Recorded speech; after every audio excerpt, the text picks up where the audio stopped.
another video. If you are new to my channel, welcome. If you're not new, then welcome back. Don't forget to hit that subscribe button and click the notification bell so you'll receive notifications every time I post a new video. So today we will be talking about my debt-free journey. Yes, you guys will know how much debt I have and what I have done to pay every single penny off.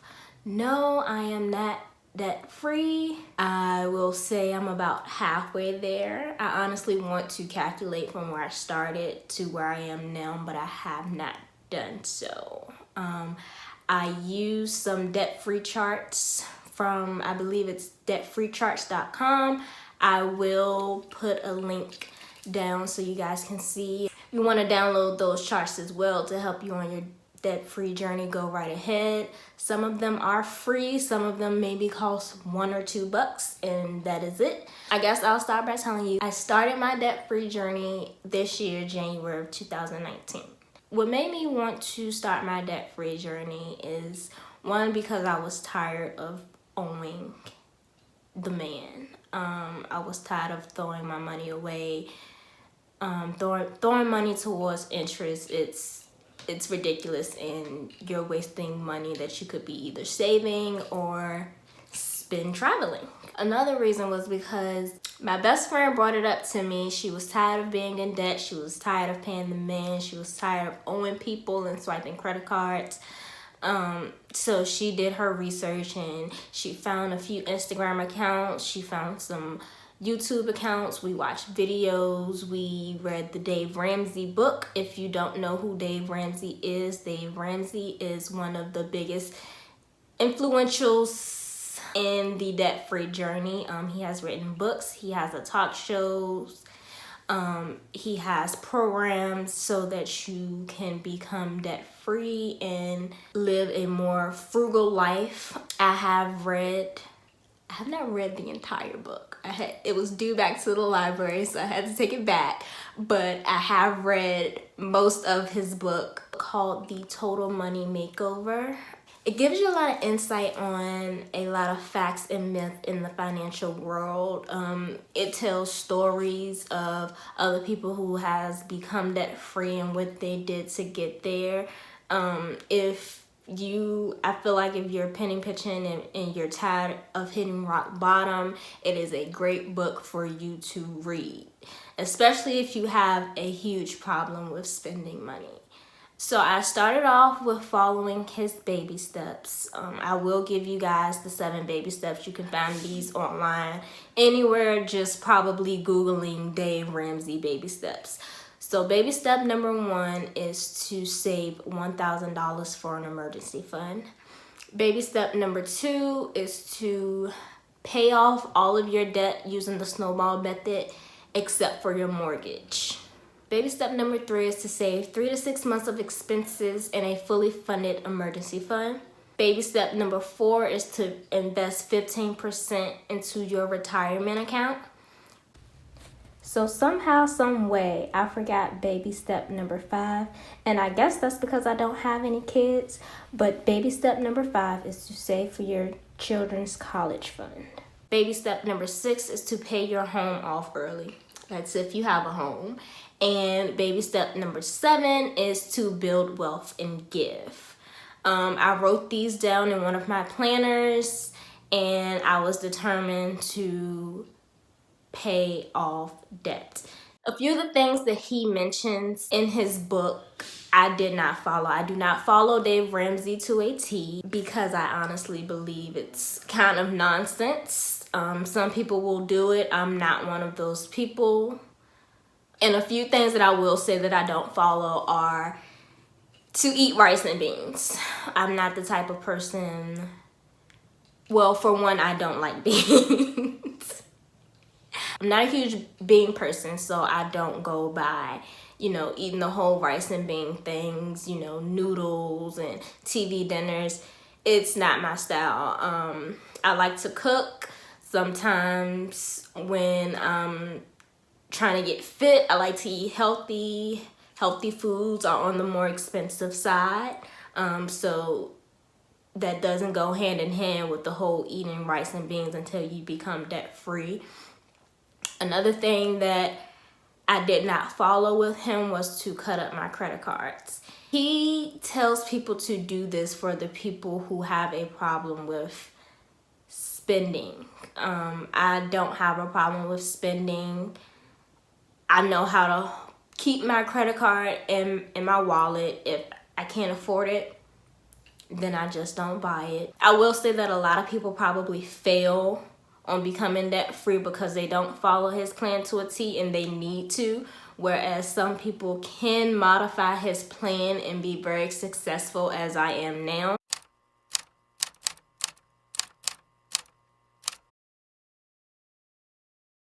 I did finish baby step number 1 in March of 2019. So it took me from January 2019 to March of 2019 to save $1,000.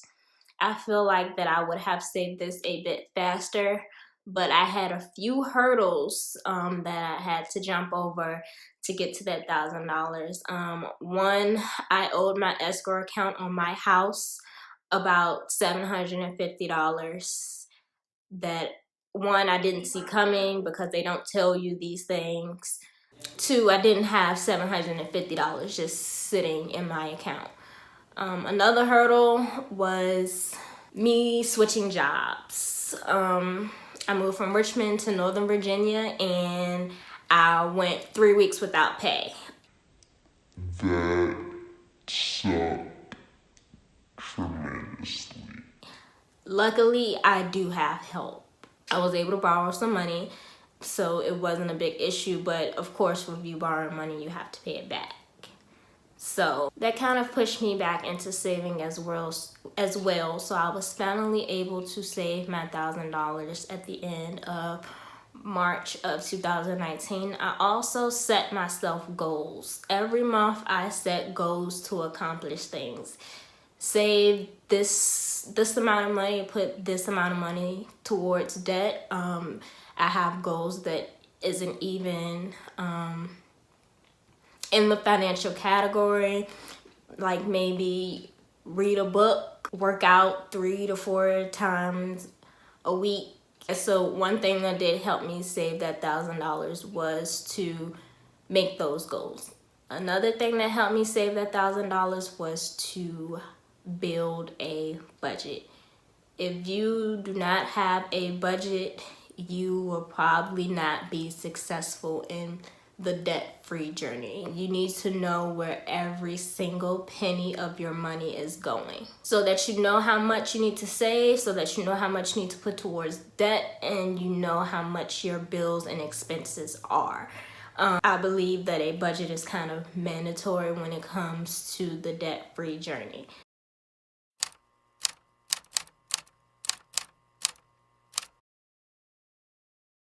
After I saved my $1,000, I went on to pay down my debt. So the first thing I did before paying off any debt was to calculate how much debt I had. To actually see that number, I think it kind of pushes you a little more than to actually just saying, you know, the minimum monthly payments that you have to make every month towards whatever you're paying. So when I first wrote down all of my debts, I realized that I had $38,282.55. This amount included 7 debts: my student loans from graduate school, 4 credit cards, my 2015 Nissan, and my Becker loan. My Becker loan are CPA study materials. They actually let the students finance their materials because they are so expensive. They offer 0% financing, which was a good thing. So all that I was paying on it was the cost of the materials and no interest at all. But being that it's so much, that's why they offer the 0% financing. Starting off, I was able to cut out 3 of those debts automatically because they were almost done being paid off with just just me paying my minimum payments on those, which was my Becker loan and 2 of my credit cards. Those were paid off in March of 2019 as well. So with saving the $1,000, I was able to pay off 3 debts. So that left me with a total of 4 debts. 2 credit cards, student loans, car loan. From March until now, which is November 1st, I have paid off $8,841.37. What I did to pay off this amount, I made my budget and I kind of made an estimate about how much I could pay off everything after I wrote out my bills and my expenses. So this was after I put money aside for my bills, gas, groceries, fun, shopping, makeup, anything of that sort, and what I was left over with. So a lot of times what I did was I rounded off my amount, and that's what I kept it at to see when I would pay off each account. So with my Amex, I had $5,558.06.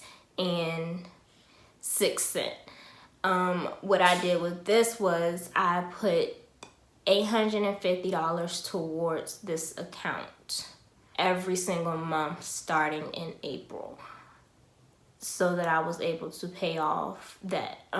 Anything extra after the $850 was paid, I put towards my savings. One thing that Dave Ramsey says is once that $1,000 is paid, anything extra goes to debt. I honestly do not feel like that $1,000 was enough for an emergency fund because, one, I have a house. If my tenants were to miss rent for a month, then I would have to cover my mortgage and my HOA fees. If they miss 1 month, I would still be short about $500 because all I have is $1,000 in my emergency fund. I honestly wanted to get that number higher, so I'm like, I'm not gonna put every single penny towards my debt because I need to save just in case something happens. I also had an instance when I had to visit the emergency room, and when I got my emergency bill, it was over $1,000. Luckily, then the job that I had, I did have an HSA account, a health savings account, so I contributed to that bi-weekly before tax. And luckily, with me not having any health issues, that money accrued very quickly, so I was able to pay that off with my HSA account. But without that HSA, I kind of would have been out of luck because I didn't have $1,000 just sitting around. So that's another reason why I think that $1,000 is just not enough to have for an emergency. So my Amex that I was putting $850 on a month, I was able to pay that off in September of 2019. That credit card actually had 0% interest until I believe December of this year. So my goal was to have that credit card paid off no matter what.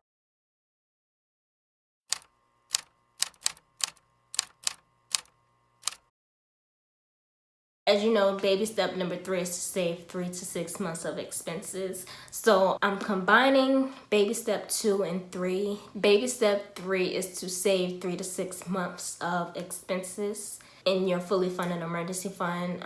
So I am currently working on that now. My goal is to have my 3 months saved by the end of December 2020, which I believe is doable. One reason why I know these things is because I plan out my budgets a year in advance. Yes, this sounds really time consuming, but if you're a numbers person like me, it's kind of pretty easy because basically you know what you have to pay every single month. If you are salaried, you know what you are gonna make every single month. I kind of make a spreadsheet in Excel to see what my numbers would look like and what I have to save. I also kind of plan my vacations ahead of time, like, okay, this year I want to do this, that, and the third. Like next year there are a few vacations that I am taking that I'm already planning for and I am also paying for.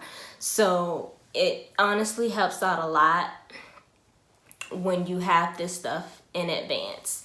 Of course, I have not reached baby step number 4 yet. That's to invest 15% into your retirement fund.